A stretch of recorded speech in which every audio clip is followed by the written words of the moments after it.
જય શ્રી કૃષ્ણ સર્વે વૈષ્ણવોને। તો આ આવી રીતે પોસ્ટકાર્ડ સાઇઝ ચિત્રજી માટે છે। આવી રીતે કોઈ પણ માપના સ્વરૂપ માટે તમે આ સેટ બનાવડાવી શકો છો। તો હવે આ વસ્ત્રની ઓળખ જોઈ લઈએ। તો આ ચોલી છે, સુથન, ત્યારબાદ આ પટકા છે, આ ઘેરદાર છે, ચાકદાર છે અને આ કાચની છે, બરાબર। તો હવે જોઈ લઈએ કે આ સુથન, ચોલી અને ચાકદારનો શિંગાર વસ્ત્રમાં ચાકદારનો પ્રકાર લખ્યો હોય તો આવી રીતે આ ચાકદાર ધરવું। જો ઘેરદાર લખ્યું હોય તો આ ઘેરદાર ધરવું।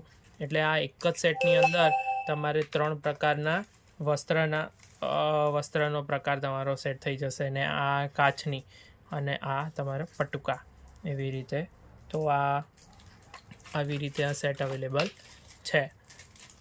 અને જો આવી રીતે કાચની લખ્યું હોય અને ત્યારે મોટે ભાગે તો ચોલી જે છે મેક્ષામ લખી હોય તો તમારી પાસે મેક્ષામ ચોલી હોય તો એ પણ ધરવી, અથવા તો આ હોય લખેલી તો આ ધરવી। જય શ્રી કૃષ્ણ। આવી રીતે 5 કલરના સેટ અવેલેબલ છે। જય શ્રી કૃષ્ણ। જ્યાં સુધી અવેલેબલ હશે ત્યાં સુધી જ મળશે।